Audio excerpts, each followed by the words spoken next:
prove to them with the Bible that we are indeed the Israelites, right? So let's go to Deuteronomy chapter 1, verse 1. So we're going to start at the beginning of Deuteronomy, right? You know anything about the Bible? Like I forgot number 6 9, but I'm trying to touch you. So it's not necessarily I'm trying to touch you off. All praise. But you heard about Moses? When Moses did split the Red Sea, about the Israelites too? Watch this. So this is a letter that Moses wrote to the Israelites. Watch this. Deuteronomy chapter 1 and verse 1. Bring it out. These be the words which Moses spake unto all Israel. So Moses right here, this is when they came through the Red Sea. He's speaking to all Israel, right? So the subject of all of Deuteronomy is the Israelites. Right. Give me 7 and 6. So let's see what Moses said about the Israelites. Read this. Deuteronomy chapter 7 and verse 6. For thou art an holy people unto the Lord thy God. Moses told the Israelites that they are a holy people to God. This is the importance of knowing that you are an Israelite and not a Mexican. Because the Israelites are holy or separate to the Lord thy God. Read. The Lord thy God hath chosen thee to be a special people unto himself. And God, out of all the nations, he chose the Israelites to be special unto himself.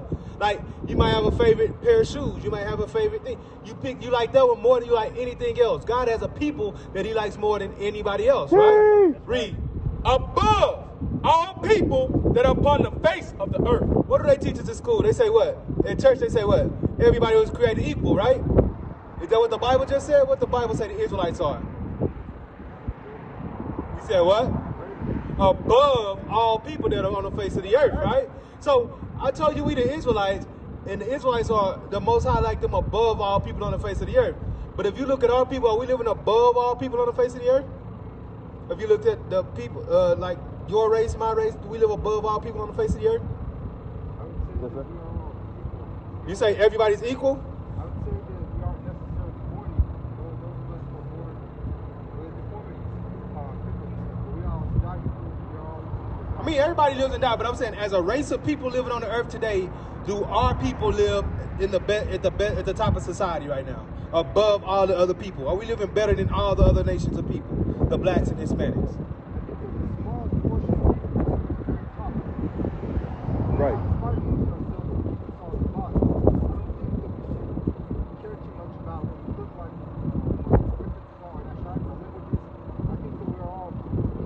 See, but that's the thing. We can't go off of what we think. What we think has got us put in bad positions. Bring it out. We got to go off what God says. God says the Israelites are above all people on the face of the earth. That's right. But if you look around the people that are the Israelites today, we ain't there. Let's see what happened to the Israelites and why they're not living above all people on the face of the earth. Right? Because we can't go off what we think. Because I think, I mean, you don't want to know what I think. I got some wicked thoughts. But that's why I don't think. I let the Bible think. I got to go off what the Bible says. Because if we went off what we think, it'll be pedophilia everywhere.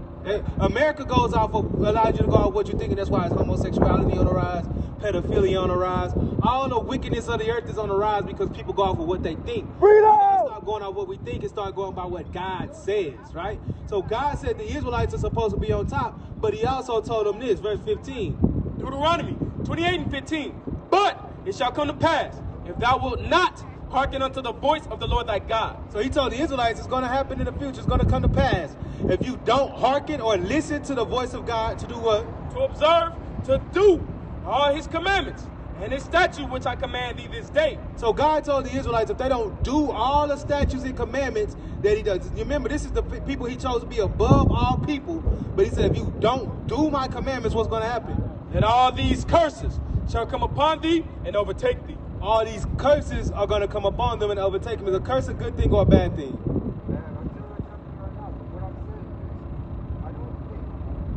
Thinking again. Let's not think. Let's get to the Bible. Right. I know, but it's all open to interpretation. First Peter.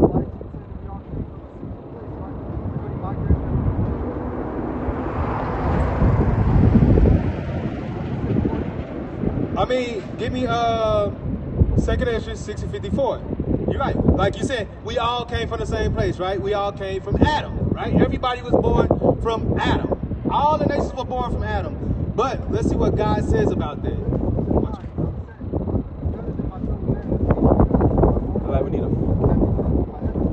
If you're going to be better than your fellow man, it's going to be because we keep the commandments of God. We're going to follow what God gave us. Our ethics ain't right.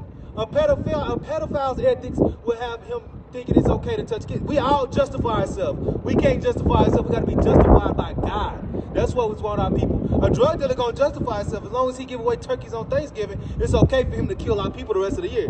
That's his ethics. You know what I'm saying? We can't go off our own. We got to get, God gave us a set of ethics. That's why I respect the Bible. Right. It's a strong standpoint. But now you got to listen to the Bible. Go back to Deuteronomy 28. I respect the law, but I'm just saying that you have to be off. I'm grateful for I do believe that while I agree with a lot of what you say, I also have a couple of different thoughts on what Well, before you leave, listen to this and tell me, did this happen? We're going to go off of truths, not I think. We're going to go the truths, right? So God told the Israelites if they didn't keep his commandments, they were going to be cursed. Let's see this. Read 16. Come on. Deuteronomy 28 and 16. Cursed shalt thou be in the city, and cursed shalt thou be in the field. God told the Israelites if they didn't keep his commandments, curse what they're going to be in the city.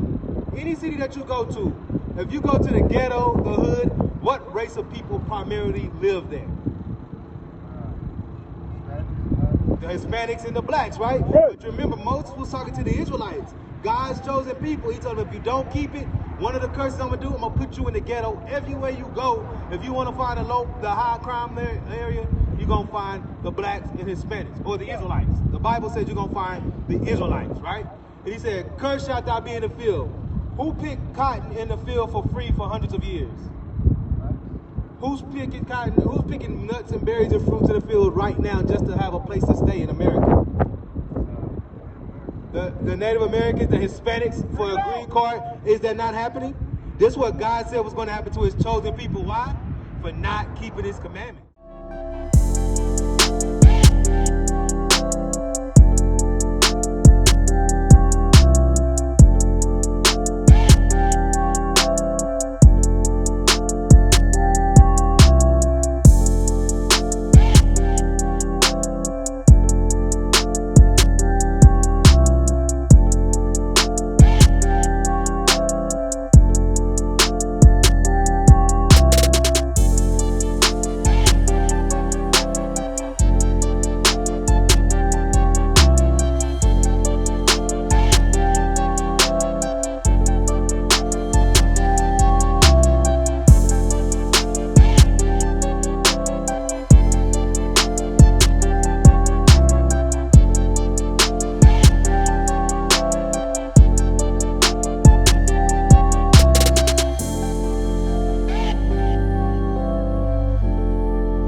That he set for us. He said, I'm gonna put you in the ghetto anywhere you go. You're gonna work in those fields for low pay or for free.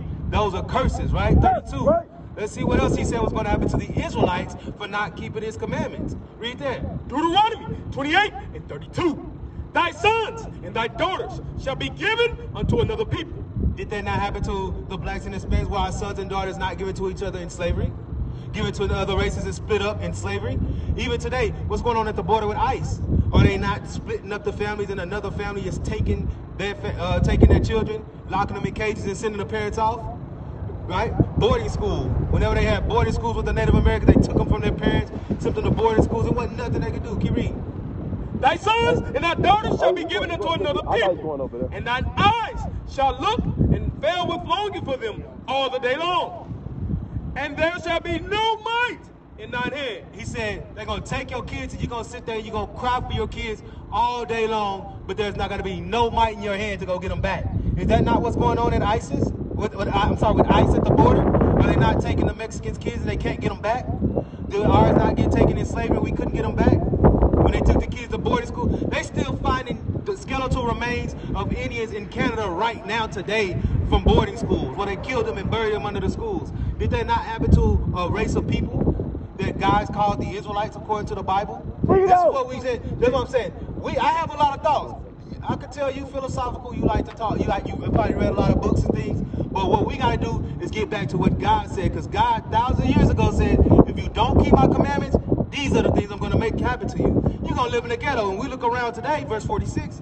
If we look around today, we still in the ghetto. He said you're going to be cursed in the field. Our people still work in the fields, picking fruits and berries, and then have to go to the store to buy them. Because it's not there that they're picking. That's a curse, right? Read this. Deuteronomy 28 and 46. And they shall be upon thee for a sign. He said these curses are going to be upon the Israelites for a sign. What does a sign do? Like, we got signs across here. What's the purpose of those signs? To inform us, to show us something, right? They're indicating marker. I know that's a barbershop because the signs say barbershop. I know there's Little Caesars because it's a Little Caesar. God said these signs are going to be on the Israelites, and you'll be able to see these signs and say, oh, that's the Israelites because they fit these signs. You're not going long. Right? Read. They shall be upon thee for a sign and for a wonder, and upon thy seed forever. He said it's going to be upon their seed forever. What's a man's seed? His children, right? So God said these curses were going to be signs on the Israelites and upon their children forever. So we look around today, we can still see we cursed in the city. We can still see we cursed in the field. Our kids are still being taken to this day, right now. And this was wrote thousands of years ago. This is what God warned the Israelites about. He gave us warning signs that, hey, if you break my commandments, I'm going to do this to you. And we broke his commandments. We still do, right? Because when you go to church, do they teach you to keep the commandments at church? No, churches don't keep, they tell you it was all done away with Jesus. But God said, I'm going to put these curses on you forever. And we look around, we still under the curses, so we still should be keeping the commandments. We used to scream black power while Heron was pushed. But at the end of the day, nothing's in vain. IUIC has been given a vision. The tents of Judah has risen. Many has attempted the mission, minor murmuring, omitting, and missing the mark. Just reading that he had the flame of fire in his eyes gave us the spark. We on Paul's mission. We out on the road, purple and gold, from Mexico, Cuba, Haiti, Ghana, Sierra Leone. 144,000 boots banging, concrete crackling. These are how men repented at heart. The scriptures is proof. IUIC, we deliver the truth.